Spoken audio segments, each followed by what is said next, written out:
오늘 함께 25장 전반부만 읽었습니다. 장이 너무 긴 내용인데 25장을 중심으로 해서 슬기로운 자의 지혜라는 제목으로 하나님 말씀 전하겠습니다. 우리가 한 사람의 생애를 놓고 흥, 망, 성, 쇠 이런 말을 쓰죠. 그 사람이 과연 흥했느냐 망했느냐, 성공적으로 살았느냐 아니면 쇠퇴하는 삶을 살았느냐, 이것을 평가를 하는 기준이 나름대로 다 있어요.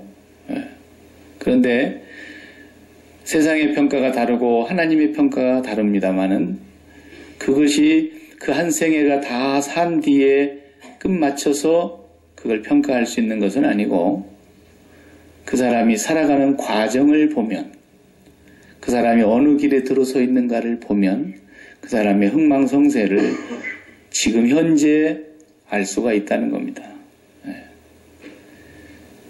예를 들면 우리가 시애틀을 나가고 싶다 그러면은 정상적으로 가는 사람으로 볼 때에 82번 이스트를 타고 들어가는 사람은 없습니다.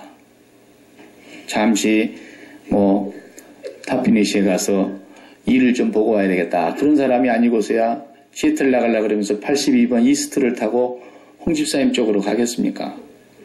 웨스트를 타고 나갔다가 그 다음에 다시 90번을 올라타면 한참 가다가 90번 이제 만나지 않습니까? 그러면 시애틀 나가려고 하는 사람이 또 90번 이스트를 타고 스포켄으로 갈 사람이 어디가 있겠습니까? 거기서 또 90번 웨스트를 타고 시애틀로 나가게 되는 겁니다. 그 사람 가는 길을 보면 결정이 나는 거예요. 그래서 한 사람의 생애가 꼭 다 살아봐야 결정나는 게 아닙니다. 지금 오늘 내가 하루하루 살아가는 길목에서 어느 길로 가고 있느냐를 보면 그 사람이 흥할 건지 망할 건지 이미 결정이 난다는 거예요. 그래서 오늘 본문에 보면은 인물이 세 사람이 등장하고 나머지는 다 엑스트라인데, 이 세 사람의 등장인물이 우리에게 주는 교훈이 굉장히 큽니다. 그 중에서도 이제 다윗이 오늘은 주인공이 아니에요. 오늘은 아비가일이라고 하는 한 여인이 등장을 하는데, 나발이라고 하는 남편을 둔 아내였습니다. 이 사람이 주인공으로 등장을 하는 그런 내용이에요. 상당히 내용이 길어서 우리가 오늘 예배 시간에는 다 읽지 못하지만 거기다 오후에 또 보겠습니다. 이 세 사람의 등장 속에서 펼쳐지는 얘기를 보면서 누가 흥하고 누가 망할 것인가를 그냥 알 수 있다는 거예요. 오늘 1절은 그저 서술적으로 하나의 사실을 기록해 놓고 있는데, 1절은 뭐라고 나옵니까? 사무엘 선지자가 돌아가셨습니다. 사람들이 몹시 애도하고 그 고향 라마의 자기 집에서 장례를 치렀다는 것을 기록하고 있어요. 사무엘이 누구였습니까? 한 시대에, 사사시대를 우리가 알다시피 얼마나 사사시대가 문란하고 하나님을 알지 못해서 하나님의 계명이 선포되지 않아서 자기들의 소견에 좋은 대로 그냥 살았다. 성경이 그렇게 말하고 있어요. 사사시대는 자기들의 소견에 좋은 대로 살았다 그러니까 선하게 살았다는 얘기가 아닙니다. 자기들 하고 싶은 대로 살았다고 말입니다. 자기들의 욕망대로 살았고, 자기들의 소원대로 살았고, 하고 싶은 대로 살았고, 자기들이 좋은 것은 뭐든지 하고 살았다는 거예요. 그래서 우상을 숭배하기도 하고 세상을 쫓아가고 하나님을 등지고 살았던 시대가 사사시대인데, 그 사사시대가 종말을 구하고 있을 즈음에 우리가 엘리 제사장의 가문을 보았지 않습니까? 그리고 엘리 제사장도 생을 마치게 되고 그 두 아들도 지각이 없는 자식들이라서 나라는 암울했습니다. 이때 한 여인이 아이를 갖지 못하고 하나님 앞에 기도하고 있던 중에 한나라고 하는 이 여인이 하나님 앞에 서원하고 이 자식을 받았지 않습니까? 그리고 하나님 앞에 약속대로 이 자식을 하나님께 돌려드렸습니다. 그리고 사무엘은 이 암울했던 이 사사시대를, 그리고 다시 이제 열리게 될 왕정시대의 가교 역할을 한 사람이에요. 그래서 사무엘은 민족의 등불이라고 성경은 말합니다. 하나님의 등불이 꺼지지 않게 하시는 그런 등불 역할을 했다는 것입니다. 이 양반이 사울 왕을 최초로 탄생시키는데 역할을 한 하나님의 기름을 부은 선지자입니다. 근데 그 사울이 범죄하고 하나님을 등지면서 사울의 왕조의 멸망을 선언했고 또 그가 사울을 죽는 날까지 다시 보지 않았다 그랬습니다. 그리고 슬퍼하고 있을 때에 다윗을 하나님이 지목하시면서 다윗에게 기름을 붓게 하셨고 다윗의 왕조를 세우실 것을 약속하셨습니다. 그러던 중에 지금 사울에게 쫓겨다니는 이 다윗의 모습을 보면서 사무엘 자기도 광기가 들려있는 이 사울의 칼날에서 다윗을 어떻게 보호할 수가 없는데 그 사무엘 선지자가 이제 돌아가셨다. 그러니까 다윗이 더 밑으로 바람 광야까지 내려가 버렸다는 얘기는 사무엘 선지자의 죽음의 소식 이후에 다윗은 정말 천군만마 같은 그런 스승을 잃은 것과 같은 마음에 너무 마음이 아팠을 거예요. 아마 장례식장에 나타나지도 못했지 않았을까 생각이 들어요. 그런데 그 남쪽으로 멀리도 피난을 갑니다. 그곳에서 일어났던 한 가지의 에피소드가 오늘 25장에 길게 기록이 되어 있어요. 그 등장인물 세 사람 다윗과 나발과 그의 아내였던 아비가일과 이 세 등장인물을 통해서 우리 한 사람의 인생의 흥망성쇠를 우리가 볼 수 있다는 것입니다. 그것을 오늘 우리에게 성경은 말씀해 주고 있습니다. 먼저 나발이라고 하는 사람을 한번 보십시다. 2절부터서 소개되고 있는 마온 지방에 한 사람이 있었다 그랬습니다. 그는 생업이 갈멜에 있고, 갈멜은 저 북쪽에 엘리야가 기도했던 갈멜산을 얘기하는 게 아니고 저 남쪽 광야에 발음이 비슷한 갈멜이라는 곳을 말하는 것입니다. 그곳에 자기가 양을 3,000마리 키우고 염소가 1,000마리를 키우는 갈멜에 요즘 말로 하면 재벌입니다. 네, 큰 부자입니다. 근데 이 양털을 깎는 날은 아무 때나 깎는 것이 아니고 우리와 같이 말하자면 농업을 하는 사람 같으면 추수하는 날입니다. 굉장히 큰 잔치가 열리는 기간이에요. 4,000마리가 되는 양과 염소의 털을 깎아내는 그 일은 보통 작업이 아니죠. 요즘같이 무슨 머리 잘 깎는 기계가 있었겠습니까? 전부 그 무쇠 같은 낫으로 밀어야 되는데 아니면 예리한 칼날과 같은 것으로 그 돌칼로 깎아야 되는데 이 상태에서 4,000마리의 양털을 깎아내는 것은 큰 작업이에요. 근데 그 작업을 하는 동안에는 끝날 때까지 잔치란 말이에요. 잘 먹는 기간이고 양도 잡아서 먹고 염소도 잡아서 먹으면서 하는 기간이니까 이 소문이 다윗이 피신해 있는 지역에 다 알게 되는 거죠. 그 재벌이 움직이는데 왜 모르겠어요. 네.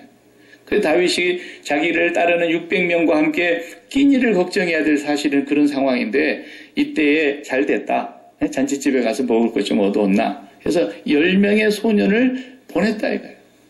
그래서 보내서 가서 정중하게 나발을 찾아갔습니다. 오늘 본문에 보면은 그 정중함이 어디서 나타납니까? 6절에 보면은 문안을 합니다. 다윗의 이름으로 먼저 문안 인사를 드리고 6절 그 부하게 사는 자에게 이르기를 너는 평강하라 내 집도 평강하라 내 소유의 모든 것도 평강하라 샬롬 샬롬 샬롬 3번으로 축복을 했어요. 그러고 나서 이제 다윗의 얘기를 전달하는 거 아니겠습니까? 먹을 것 좀 이렇게 달라는 거예요. 그 간절하게 부탁을 했는데 그 나발이 대답하는 것이 기가 막힙니다.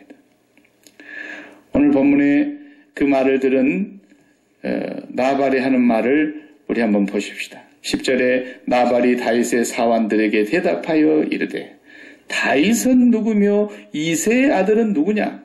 요즘에 각기 주인에게서 억지로 떠나는 종이 많도다. 아, 내가 어찌 떡과 물과 양털 깎는 자를 위하여 잡은 고기를 가져다가 근본도 모르는 것들한테 내가 주겠냐? 이렇게 그냥 한마디로 거절해버려요. 다윗을 정말 몰라서 그런 게 아니죠. 다윗을 잘 아는데도 다윗이 왔다 그러니까 그냥 한 방에 이렇게 무지막지한 말로 해버리는 거죠. 그래서 다윗이 그 말을 종들에게 그 10사람의 소년들이 와서 보고하는 얘기를 다윗이 듣고는 화가 머리끝까지 치밀었어요.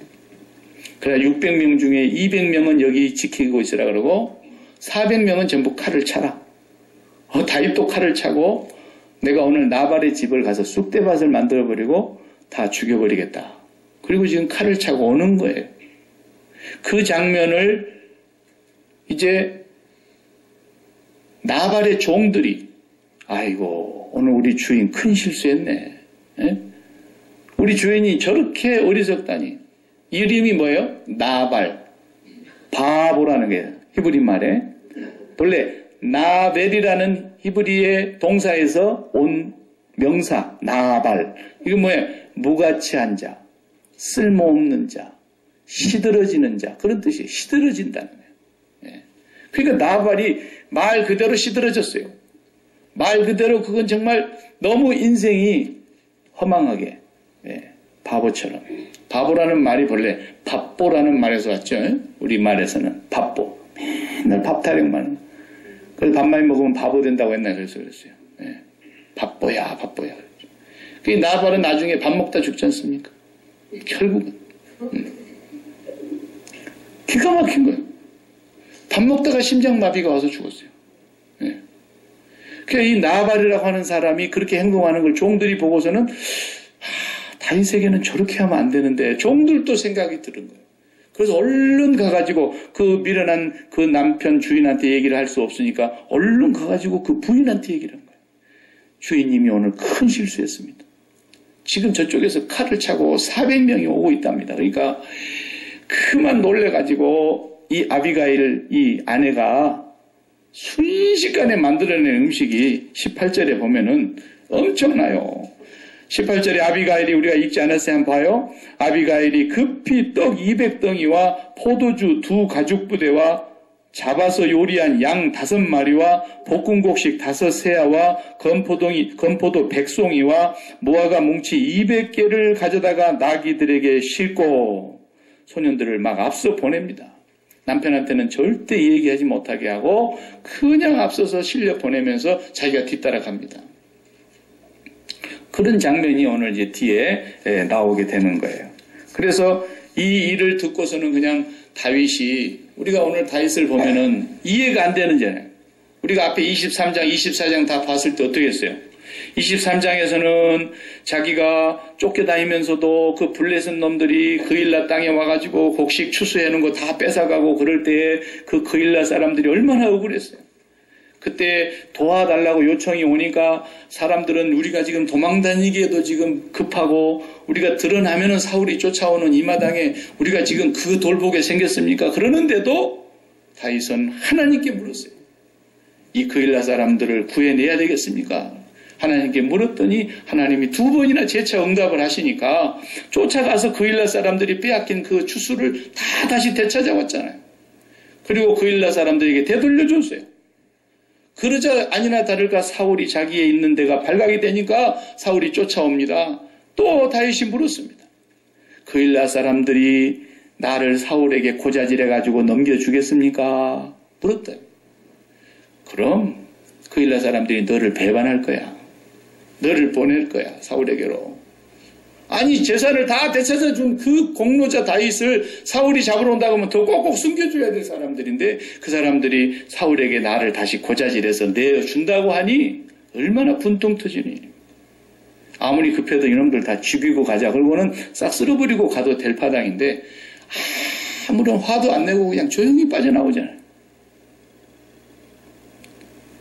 그리고 24장에서 또 어땠습니까? 사울이 용변을 보러 들어왔다가 굴에 자기가 있는 줄도 모르고 마음 놓고 거기서 있다가는 사울이 거기서 그냥 다윗의 칼에 한 방에 갈 수 있는 상황이었는데 다윗은 여호와의 기름 부은 자를 내가 해야 하는 것은 여호와께서 금하신 것이다. 하나님을 보고서 사울을 그냥 살려내보내줬단 말이죠. 이런 다윗이 오늘 보니까 먹는 것 가지고 사람이 살다 보면요 큰 일로 가지고 문제가 생기는 게 아니에요. 나는 부부싸움을 세계적인 일로 싸우는 부부를 본 적이 없어요. 아무것도 아닌 것 같고 싸워요. 괜히 아침에 애기 때문에 트집 잡아갖고 싸우고, 그냥 아무것도 아닌데 친정집 트집 잡아갖고 싸우고, 아, 왜 거기서 친정까지 들먹거려 또? 네. 그래가지고 그냥 아주 사소한 걸로다. 그 싸움이 번지면 막 집안이 다 불탑니다. 톨스토이 우화에 나오는 이 얘기가 그 얘기 아닙니까? 우리 집 닭이 저쪽 집에 담장 너머로 가서 알을 낳고 나왔는데 꼬그대고 나오니까 이쪽 집 아이가 그 우리 닭이 난 거야, 내놔. 그러니까 저쪽 집 아이가 우리 집에서 낳았는데 무슨 소리 하고 있냐고 안 주고 둘이 싸웠어요. 그래가지고 두드러 패고 싸우고 하다가 또 큰 소리 나니까 또 엄마가 달라붙었어요. 너 집 아이 내 집 아이 해가지고 또 한참 싸웠는데 남편이 달라붙었어요.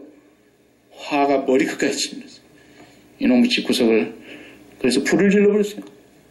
저쪽 집이 홀라당 다 탔는데 바람이 다시 방향을 바꿔가지고 이쪽으로 다시 불어서 이쪽 집도 다 타버렸어요. 이게 달걀 하나 갖고 그런 것입니까? 그 못된 자존심, 그 못된 알량한 그거 자기 체면, 이거 정말 사람 잡는 거예요. 그 남편이 아내 이거 갖고 뭐 하겠어요? 그런데도 그런 것 가지고 막 집안에 큰 분란이 나오고 그래요. 다윗이 이 엄청난 일을 당했을 때에는 그 일라 사람들 진짜 다 죽이고 나와야 돼도 할 말이 없어요. 내가 쫓겨다니면서도 내 목숨 걸고 블레셋에 가서 재산 다 빼앗긴 걸 추수물 빼앗아다가 되돌려 줬는데 사울이 온다 그러니까 금방 고자질해서 넘겨준다잖아요. 아휴, 내가 미쳤지. 그런 생각이 왜 안 들겠어요? 그런데도 그대로 빠져나옵니다. 그때는 왜 그랬어요? 하나님께 물어봤거든. 하나님, 내가 블레셋을 쳐들어가서 저 노획물 가져간 거 다 빼앗아 올까요? 갔다 와. 주변 사람들이 다 반대하는데도 또 기도하니까 내가 손에 붙여줄 테니까 갔다 와. 그래서 가서 뺏어갖고 왔고. 하나님, 사울이 내려올까요? 정말? 내려온다. 그럼 사울이 내려오면 그 일라 사람들이 나를 사울의 손에 넘겨줄까요? 넘겨주지. 쟤 물어봤다니까요, 하나님께. 근데 지금은 안 물어보는 거예요. 전부 칼차. 그래가지고 오늘 내가 여호와의 이름으로 심판하러 간다. 내가 그 성 사람들, 그 나발의 집안 사람들 한 명이라도 남겨두면 그러면서 다 죽이러 가는 거예요. 다윗이 물어보질 않았어요. 하나님께 또 물어보질 않아요. 우리가 그걸 아는 이게 사람인 거예요. 이게 우리 모습이에요. 여호와께 사소한 것도 물어보고 기도하고 하는 사람과 성질 나는 대로 기분 데키는 대로 하는 사람하고 다르단 말이에요. 괜히 평소에 그냥 밥 사고 맨날 밥 사고 또 밥 사고 또 밥 사고 그래갖고 내 사람 만들려고 그래봐요. 다 소용없어요. 그냥 한 방에 그냥 마음이 획 돌아서는 게 사람이에요. 그런 거 가지고 인생 산다는 거 대단히 어리석은 거예요. 그 사람이 내 편일 것이다. 천만의 말씀. 그런 알량한 삶을 살면 안 돼요. 밥 사고 싶으면 주님께 물어봐야 돼요. 주님, 내가 오늘 저 사람을 밥을 사주고 싶은데 사줄까요? 괜히 다윗은 뭐라 그랬어요? 우리가 당신들 주변에 비록 도망을 다녔지만 우리 군사가 600명이 거기서 지키고 있는 동안에 당신들 양 한 마리도 누구한테 빼앗기지 않았다. 우리가 당 한 마리도 양 서리 안 해먹었다. 그런데 오늘같이 좋고 이게 축제의 날에 우리 사람들에게 내가 조금 이렇게 선심을 베풀면 어떻겠느냐. 그렇게 말했던 거예요. 계약서 썼습니까? 우리가 지켜줄 테니까 나중에 너희들이 우리 양식 대달라고 서로 약조를 맺은 게 있습니까? 아무것도 없어요. 자기가 그냥 그렇게 한 거예요. 다윗의 사람들이 거기 있다 보니까 도둑놈들이 거기서 얼씬을 못한 거죠. 양을 잃어버리지 않고 잘 보존된 것은 그냥 어쨌든 나발도 좋고 좋게 된 건 사실이에요. 그런데 약조를 맺은 것도 아닌데 자기가 선심 쓴 것에서 출발하니까 내가 당신한테 어떻게 했는데 당신이 나한테 그럴 수 있어. 이렇게 된단 말이죠. 우리의 삶은 아무렇지 않는 사소한 것에서 우리가 넘어진다는 거예요. 오랜 여행을 갔다 온 사람에게 물었다잖아요. 기자가. 혼자 무전여행을 갔다 오고 가방 하나만 백팩을 메고 갔다 왔는데 당신의 여행길에서 가장 힘들었던 순간이 어떤 것이었습니까? 이렇게 질문하니까 내 이 운동화 발바닥 밑에 모래알이 있는 것이 제일 힘들었습니다. 여러분 걸어보면 그러지 않아요? 그 발바닥 밑에요, 쌀돌만 하는 돌 하나 박혀 있으면요, 참 그거 걷기 힘듭니다. 네. 험산줄령을 넘어가는 게 힘든 게 아니에요. 돈이 좀 없어서, 건강이 좀 부족해서, 자녀가 조금 내 기대에 미치지 못해, 그런 게 인생에 힘든 게 아니에요. 다윗은 그냥 그렇게 큰 일에서는 아주 차분하고 냉정하게 마음의 평온을 잃지 않았는데, 이거 뭡니까? 밥 안 준다고 그냥 싹 다 때려 죽여버린다는, 이게 하나님께 묻지 않는 데서 나타나는 우리들의 실수와 같은 모습이에요. 우리는 사사로운 것에서 출발하면 안 됩니다.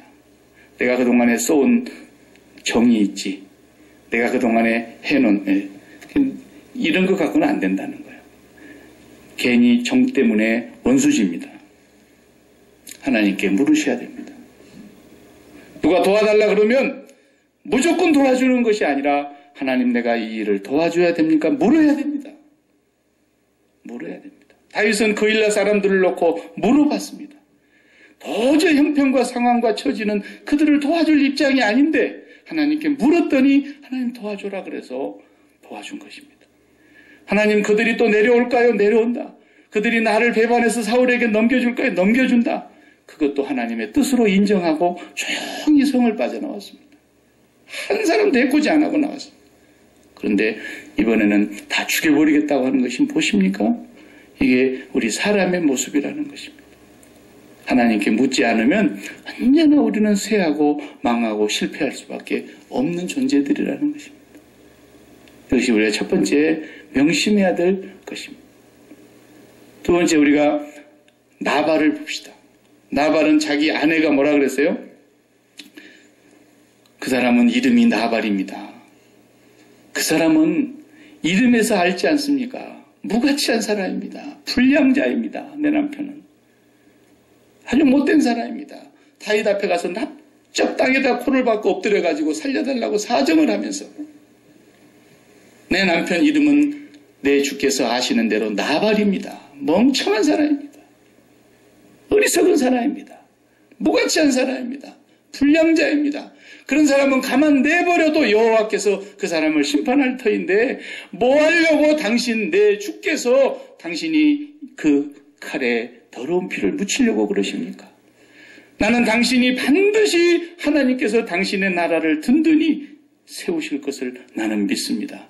훗날에 당신이 그 왕자에 앉을 때에 오늘 내 남편 나발을 죽인 것은 왕의 역사에 대단히 부끄러운 치욕이 될 것입니다. 야, 이 여자가요, 말을 너무너무 잘해요. 한번 안 읽었지만 뒤에 한번 여러분 찾아서 다 같이 보십시다. 자, 26절을 보세요.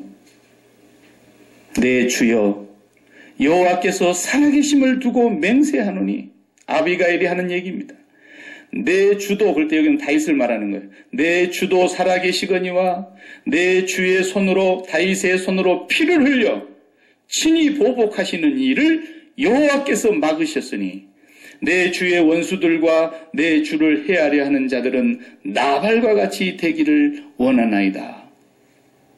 다윗 당신을 해하려고 하는 사람들은 내 남편 나발처럼 되기를 바랍니다. 나발이라는 말이 나벨, 쇠하여진다라는 동사에서 온 말이라니까요. 나벨처럼 될 것입니다. 그렇게 말해요.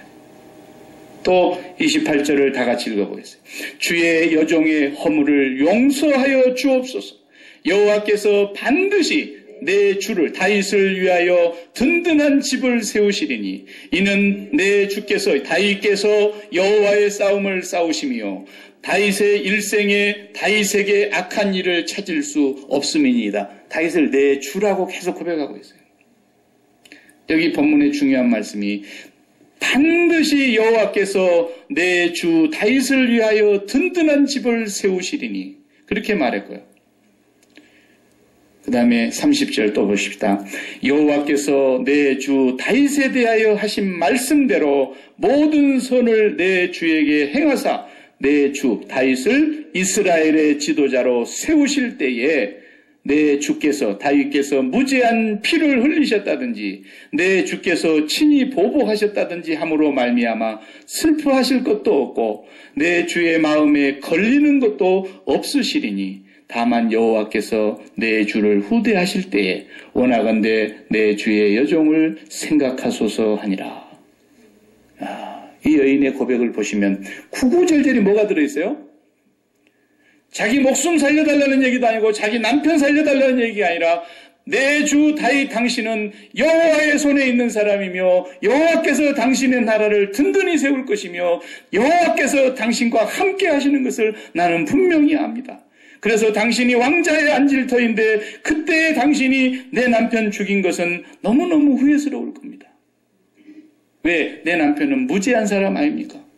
계약서를 쓰고 안 준 것도 아니고 준다고 했다가 안 준 것도 아니고 내 남편이 미련해서 무지해서 불량자이기 때문에 그렇게 행동한 것인데 그것을 다윗의 칼로 죽인다고 한다면 훗날 왕자에 앉으실 때에 당신이 무지한 자의 피를 흘리는 죄를 범한 자가 되지 않겠습니까? 이렇게 말하는 이 지혜로운 아내 아비가일을 보십시오. 이 여인 때문에 오늘 다윗이 그 말을 듣고 32절 다윗이 아비가일에게 이르되 오늘 너를 보내어 나를 영접하게 하신 이스라엘의 하나님 여호와를 찬송할지로다.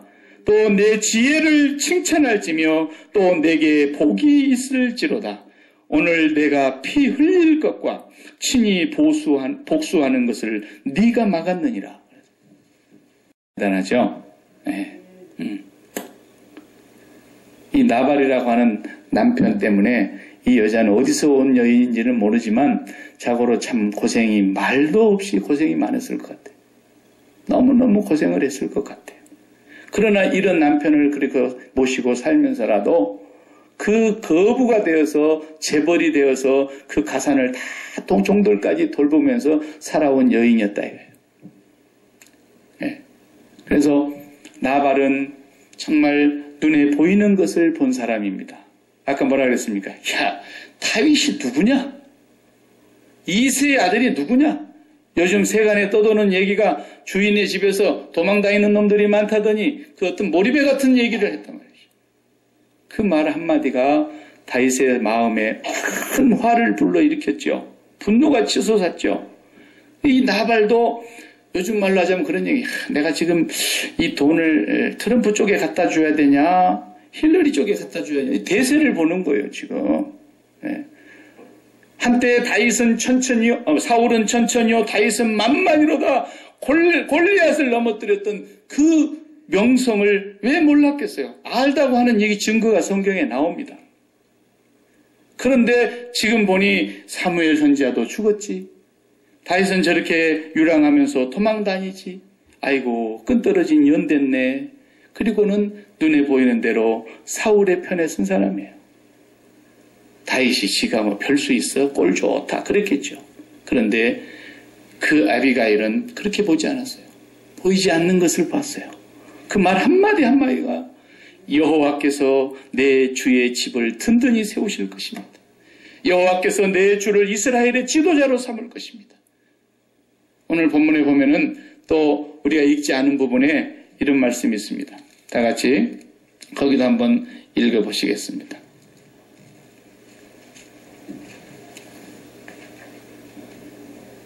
생명싸개로 29절입니다. 사람이 일어나서 내 주를 쫓아 내 주의 생명을 찾을지라도 내 주의 생명은 내 주의 하나님 여호와와 함께 생명싸개 속에 쌓였을 것이요 내 주의 원수들의 생명은 물매로 던지듯 여호와께서 그것을 던지시리이다. 굉장히 중요한 고백을 했어요. 다윗의 생명은 여호와께서 생명싸개 보자기 속에다가 담아둘 것이고 다윗을 쫓아다니면서 다윗의 생명을 해하려고 하던 원수의 생명은 물맷돌을 던지듯이 하나님께서 멀리 던져버릴 것이다. 그 표현을 한 거예요. 물매 얘기가 나오는 거 보면은 이미 아비가일도 이 다윗의 명성을 다 알고 있는 사람이라고. 블레셋을 못 찔렀다고 하는 거죠. 물맷돌로. 생명 싸개 속에 이게 싼다는 말은 뭔 말이냐면 양이 숫자가 이렇게 많으니까 양의 숫자를 맞출 때 어떻게 세느냐면 하나, 둘, 세 마리, 네 마리 이러다가 2798마리, 2799마리, 2790 이러다가 잠깐 그냥 잊어버리면 헷갈려버려요. 그러니까 양을 셀 때는 돌을 갖다 놓고 이 보자기 속에다가 한 마리 들어가면 돌 하나, 한 마리 들어가면 돌 하나, 한 마리 들어가면 돌 하나, 한 마리 들어가면 돌을 다 모아갖고 나눠서 세는 거예요. 3,000개 돌 다 들어왔으면 3,000마리 다 들어온 거예요. 이게 우리 속에 들어온 양을 표시하는 생명 싸개라는 거예요. 그때 당시 그 양들을 치는 목자들의 문화 속에서. 그러니까 여호와께서는 내 주 다윗의 생명을 하나님의 품 안으로 쌓아 들이실 것이고 다윗을 쫓아서 해하려고 하는 원수들의 생명은 물맷돌을 밖으로 내 던져버리듯이 하나님께서 던져버릴 것이다. 아비가일은 보이지 아니하시는 하나님이 함께하고 있다는 걸 봤다고 말이에요. 하나님이 함께하고 있구나. 나발은 그걸 못 본 거예요. 나발은 대세를 보고 눈앞에 보이는 현실만 보고 우리가 현실도 봐야 되고 세상 돌아가는 것도 알아야 되지만 그 내 눈앞에 보이는 현실과 내 발등에 떨어져 있는 이 모든 사실들은 배후에서 지금도 주장하고 역사하고 운행하고 계시는 하나님이 일으키시는 현실이고 하나님이 허락하시는 발등의 불이라는 걸 알아야 된다는 거예요. 하나님의 손 안에 있다는 것을 알아야 된다는 거예요. 내가 지금 위급한 상황에 있다? 그래도 하나님의 손에 있는 거라. 내가 지금 편안히 안전한 곳에 거하고 있다. 그것 또한 하나님의 손 안에 있다는 거예요. 내가 어떠한 형편에 놓여 있을지라도 보이지 아니하시는 하나님의 손이 그와 함께하고 있고 나와 함께하고 있고 아비가일이 본 것은 바로 그걸 봤기 때문에 나중에 이제 아비가일이 그렇게 얘기하자 다윗이 너는 정말 지혜로운 여인이다. 그 지혜를 칭찬했다 그랬고 다윗이 자기도 순간 화를 참지 못해서 달려왔지만 오늘 여호와께서 나로 하여금 무지한 자를 피 흘리게 하고 복수하게 했던 이 칼을 맞게 하신 하나님을 찬송할지로다 그랬어요. 순간 다윗이 제정신을 잃었다가 다시 원점으로 돌아온 거죠. 사랑하는 성도 여러분, 이 세 분의 우리가 이렇게 출연진을 통해서 우리가 이 땅을 살아가면서 뭘 보고 살아가야 되느냐? 뭐가 지혜로운 사람이냐는 거죠. 슬기로운 자의 진정한 지혜가 뭐냐? 지혜를 가장 많이 찬양하고 지혜를 찾고 지혜를 붙들어야 된다고 잠언은 계속해서 우리에게 교훈하고 있습니다. 그 지혜는 사실은 성경에서 누구를 말하는 거냐? 그리스도는 하나님의 능력이요 하나님의 지혜니라 그랬잖아요. 구약의 그 잠언에서 말하고 있는 그 지혜를 우리가 읽어보면 전부 지혜가 의인화되어 있어요. 사람을 얘기하고 있는 거예요. 예수 그리스도를 말하고 있는 거예요. 그래서 우리가 날마다 솔로몬처럼 하나님 앞에서 듣는 마음이 먼저라는 거예요. 그게 기도하는 거지 않습니까? 지혜를 제게 주십시오. 제 아버지 다윗에 비하면 저는 출입을 할 줄을 몰라고 좌우를 분별치 못하는 자입니다. 제가 어떻게 내 아버지의 왕조와 같이 그 나라를 든든히 세울 수가 있겠습니까? 저에게 지혜를 주십시오. 이렇게 구했던 그 솔로몬. 그 지혜라는 히브리 단어가 레브 쇼마이 그런 뜻이에요. 쇼마이라는 건 듣는다, listen이라는 뜻이고 레브라는 건 heart, 마음이라는 두 단어가 붙어 있는 것이 레브 쇼메이 그러면 지혜라는 말이에요. 지혜라는 건 하나님께로부터 계속 듣는 거예요. 묻고 듣고 묻고 듣고 그 말씀을 마음에 묵상하고 그 말씀을 날마다 되새김질하면서 하나님의 뜻이 무엇이고 하나님께서 어떻게 하기를 원하시는가를 기도하고 묻고 응답을 기다리는 이게 지혜라는 것입니다.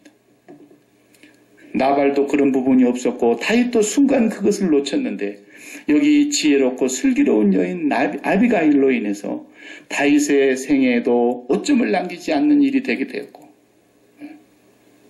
그 모든 집안의 생명을 다 살렸어요.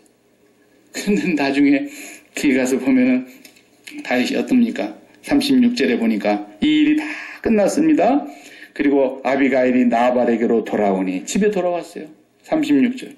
그가 왕의 잔치와 같은 잔치를 그 집에 배설하고 크게 취하여 마음에 기뻐함으로 얼마나 또 벌려놓고 이 양떡 깎는 그 축제 잔치 자리에서 엄청나게 차렸어요. 왕의 잔치와 같다 그랬어요.